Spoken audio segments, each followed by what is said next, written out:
नमस्कार दोस्तों, news time में आपका बहुत बहुत स्वागत है। दोस्तों, आज बात करेंगे अफगानिस्तान के बागराम एयरबेस की। बहुत चर्चा में है आजकल ये। और मैंने अपने कई प्रोग्राम्स में रिसेंटली पिछले 1-2 महीनों में 3 महीने में काफ़ी चर्चा की है बागराम एयरबेस के बारे में। हिस्टोरिकली बड़ा इंपॉर्टेंट रहा है, स्ट्रेटेजिकली बड़ा इंपॉर्टेंट रहा है, पॉलिटिकली बड़ा इंपॉर्टेंट रहा है, डिप्लोमेटिकली बड़ा इंपॉर्टेंट रहा है। 2001 से लेकर 2021 तक ये अमेरिकन कंट्रोल में था और बहुत बड़ा उन्होंने बना दिया। 77 स्क्वायर किलोमीटर का एरिया है भाई उसका, छोटा मोटा नहीं है। पूरा शहर था वो, एक्चुअली रनवे ही नहीं, पूरा शहर था। अंदर क्वार्टर्स थे, फूड जॉइंट्स थे, हॉस्पिटल था, एंटरटेनमेंट के थिएटर्स हैं, क्या नहीं था वहां पे, सब कुछ तो था। लेकिन अचानक जब 2021 में अमेरिका ने अफगानिस्तान छोड़ दिया तो उसके बाद फिर ये वापस नहीं आया अमेरिका के पास। यही वो जगह थी जहां पे अमेरिकन नेवी सील के कमांडोज ने ट्रेनिंग ली थी और ओसामा बिन लादेन को पाकिस्तान में जाके मारा था।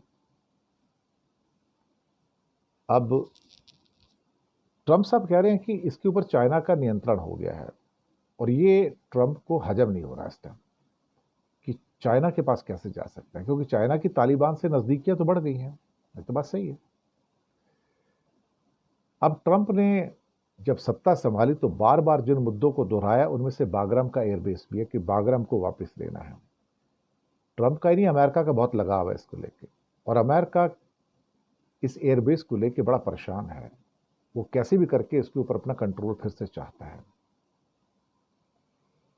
2021 में खाली तो हो गया था। इसके जो एयरक्राफ्ट जब लास्ट उड़ा था तो उसके जो सीन सबको पता है, हवा में से गिरते हुए लोग थे, आप बोलने की जरूरत नहीं है। स्ट्रेटेजिक तौर पे इसकी अहमियत बहुत है। ये बात परेशान करती है ट्रंप को कि हमने खाली क्यों किया। मतलब अब क्या किया जा सकता है, जो हो गया सो हो गया। एक परवान प्रोविंस है नॉर्थ अफगानिस्तान के अंदर। ये काबुल से करीब करीब 60 किलोमीटर नॉर्थ में है। एक्चुअली अफगानिस्तान को अगर किसी ने कंट्रोल करना हो तो परवान प्रोविंस जो है ना, बगराम जो है, उसकी चाबी है ये, कि उसके बिना आप अफगानिस्तान पे कंट्रोल नहीं कर सकते। यहां से करीब करीब 2.6 किलोमीटर की दूरी पे एक सलांग टनल भी है। वो काबुल को मज़ार शरीफ और नॉर्थ के बाकी शहरों से भी जोड़ती है। यहीं से एक हाईवे है जो कि साउथ में गजनी और कंधार और वेस्ट में बामियान तक जाते हैं। बामियान बुद्धा आप जानते हैं। तो एक किस्म से की टू अफगानिस्तान है परवान प्रोविंस जो है। और बागराम तो बहुत वहां से इंपॉर्टेंट है। करीब 77 स्क्वायर किलोमीटर का एरिया जो डेवलप किया था अमेरिका ने, पूरा शहर बना दिया था। एक्चुअली बागराम एयरबेस को 1950 के डेकेड के अंदर सोवियत यूनियन ने बनाया था। कोल्ड वॉर का टाइम था, सबको अपना प्रभाव चाहिए था, तो अफगानिस्तान में रशियन प्रभाव काफी था उस समय। लेकिन 1990 का दशक था। उस समय तालिबान और जो वहाँ की सरकार थी उसके बीच में काफ़ी टसल थी। बाद में तालिबान ने काबुल में कब्जा किया तो बामियान, ये अपना बागराम उनके पास चला गया।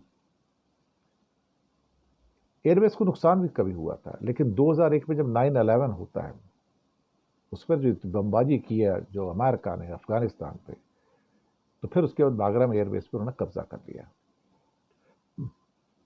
20 साल तक छोड़ा नहीं। फिर उसके बाद में सब कुछ बनाए, क्वार्टर्स बनाए, लंबा दुनिया का सबसे रनवे बनाया, मेडिकल सेंटर बनाए, फूड जॉइंट्स बनाए, थिएटर्स बनाए, सब कुछ बनाया अंदर। ऐसा क्या था जो नहीं अंदर था। लेकिन जब खाली कर दिया तो काफ़ी हथियार वगैरह वहाँ छोड़ के गए, असला छोड़ के गए। तो टेररिस्ट के हाथ में कुछ पड़ गया, कुछ तालिबान के हाथ पड़ गया। कहानी बड़ी लंबी है बागराम की। अब चाइना का जो रिश्ता बढ़ रहा है तो अमेरिका को चिंता हो रही है, चाइना यहाँ क्यों आ रहा है। और ट्रंप ने यहां तक कह दिया कि चाइना का कब्जा हो गया बागराम के ऊपर। और ट्रंप चाहते कि बागराम अमेरिका के पास वापस आ जाए। उसके लिए कुछ पैसे देने को भी तैयार हैं डॉलर में, ताकि वो वहां से बहुत ज़्यादा दूर नहीं है। चाइना के जो न्यूक्लियर बेसिस हैं तो उस पर नज़र रखी जा सके। स्ट्रेटजी की बात है सारी की सारी देखा जाए तो। लेकिन बागराम एयरबेस, उसकी अपनी हिस्ट्री है। अमेरिका का बस चले तो इस पूरे एरिया के अंदर अपना एक पूरा एक अलग से अमेरिकन टेरिटरी बना ले, मैं आपको बताऊं, यूनियन टेरिटरी बना के रखे या अपना अलग से एक स्टेट बना के रखे जो पूरा अमेरिका का होगा और अमेरिका का सारा वहां पर क्या कि शासन होगा। क्या पता भविष्य में ऐसा हो भी जाए, क्या बोल सकते हैं। America is powerful, militarily powerful है, तो कुछ भी कर सकता है। बाकी वक्त बताएगा कि तालिबान के साथ उनका क्या समझौता है, और हो सकता है डॉलर के चक्कर में तालिबान बागराम को वापस अमेरिका को सौंप भी दे। हालांकि चाइना शायद बीच में अड़ंगा भी डाल रहा है। तो शुक्रिया आपका बहुत बहुत।